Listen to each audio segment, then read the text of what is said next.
Hello everyone. MCU यानी Marvel cinematic universe से पहले या फिर उसके बाद कितने लोगों ने मार्वल की कॉमिक्स पढ़ी है? तो जिनने भी मार्वल की कॉमिक्स पढ़ी है तो उनको ये बात तो अच्छी तरह से पता है कि मार्वल की जो स्टोरीज होती है या फिर जो कैरेक्टर्स होते हैं वो बहुत हद तक मार्वल की कॉमिक्स की स्टोरीज से इंस्पिरेशन लेती है। फॉर एग्जाम्पल थैनोस और इन्फिनिटी स्टोन्स, गॉर का गॉड्स को मारना, या फिर कैंग का टाइम ट्रैवल और उसके मल्टीपल वेरिएंट्स।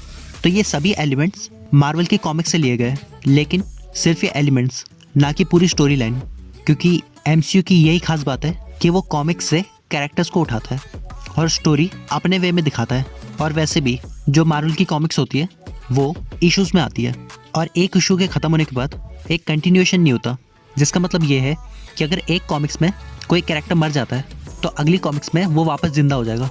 लेकिन मार्वल सिनेमैटिक यूनिवर्स में वो कैरेक्टर्स वो स्टोरी के एलिमेंट्स लेते और स्टोरी को ऐसे दिखाया जाता है कि वो एक कंटिन्यूएशन में लगे और सभी एक दूसरे से कैसे कनेक्टेड होते हैं।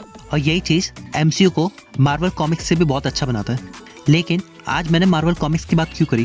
क्योंकि एमसीयू मार्वल कॉमिक्स के कैरेक्टर्स और स्टोरी के एलिमेंट्स के अलावा भी अपनी तरफ से एक और चीज़ करता है, जो कि है ओरिजिनल कैरेक्टर्स, जैसे कि फिल कॉल्सन। तो अवेंजर्स मूवी में आपने फिल कॉल्सन को देखा होगा, वही जिसे लोकी मार देता है। तो वो कैरेक्टर मार्वल कॉमिक्स में एग्जिस्ट नहीं करता था, लेकिन वो कैरेक्टर के फेमस होने के बाद उसको मार्वल कॉमिक्स में इंट्रोड्यूस करा गया और ओरिजिनल कैरेक्टर्स एमसीयू में हेल्प करते हैं ताकि जो स्टोरी है, जो मूवीज़ है और सीरीज़ है, उनको इंटरकनेक्ट करा जाए। और मार्वल का ये ट्रैक रिकॉर्ड रहा है कि जितने भी मार्वल सिनेमैटिक यूनिवर्स ने ओरिजिनल कैरेक्टर्स हमें दिए वो सभी फ़ैन फेवरेट है और वो सभी हम फैन से इतना ज़्यादा कनेक्ट हुए। तो आज हम बात करने वाले top 6 original characters introduce by MCU, और कमेंट्स में बताना कि कौन सा एमसीयू का ओरिजिनल कैरेक्टर बेस्ट है। और लास्ट में मैं भी अपना बेस्ट ओरिजिनल कैरेक्टर बताऊंगा। So let's start.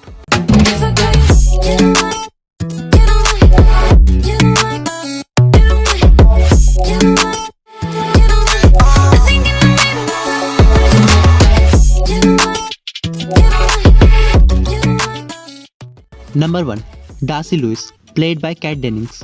Darcy Lewis एक लौती ऐसी कैरेक्टर है जो हमें फेज़ 1 से लेकर अब तक, यानी कि फेज़ 5 तक हमें दिख रही है। और फेज़ 1 से अपने मल्टीपल अपीयरेंसेस देना despite of no powers is commendable. Number 2 है Katy Chen, played by Aquafina.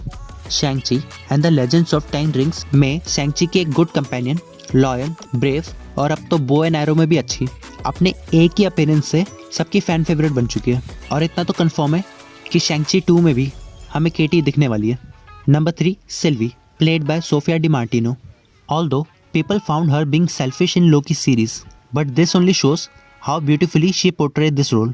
एक ऐसा कैरेक्टर का वेरिएंट बनना जिसका कैरेक्टर ग्रोथ जो हमें थ्रू आउट एमसीयू दिखाए। और जब इन्फिनिटी वॉर में उसकी डेथ हुई थी और जब लोकी सीजन 1 में उसका रिटर्न हुआ, तब फैंस को लोकी से और लगाव हो गया। लेकिन लोकी का ही वेरिएंट सिल्वी इतना सेल्फिश निकलेगा और अपने मतलब के लिए मल्टीवर्सल लेवल पे प्रॉब्लम क्रिएट करेगा, but this is how Loki is. वो भी एक ओरिजिनल कैरेक्टर होके shows how good Loki series writing is. Number 4 है लुइस, प्लेड बाय माइकल पेनिया। ये बहुत हमें रेयरली देखने को मिलता है कि एक साइड कैरेक्टर को मेन लीड से ज़्यादा लोग पसंद करें। और तो और Ant Man and the Wasp Quantumania में लुइस का इंक्लूड ना होना फैंस को बहुत ज़्यादा अपसेट कर गया, क्योंकि एंटमैन 1 और 2 में लुइस ही था जो एक कॉमेडी रिलीफ लाता था। नंबर 5 है लायला, प्लेड बाय मे कैलामेवी। अपना एक फ़ैन बेस बनाना जबकि आपके पास इतने सारे कैरेक्टर्स हो is a huge achievement. Layla का super hero character AKA Scarlet Scarab लोगों को इतना पसंद आया कि मून नाइट सीजन 1 के आने के बाद हमें स्कारलेट स्कैरब की एक कॉमिक्स भी देखने को मिली।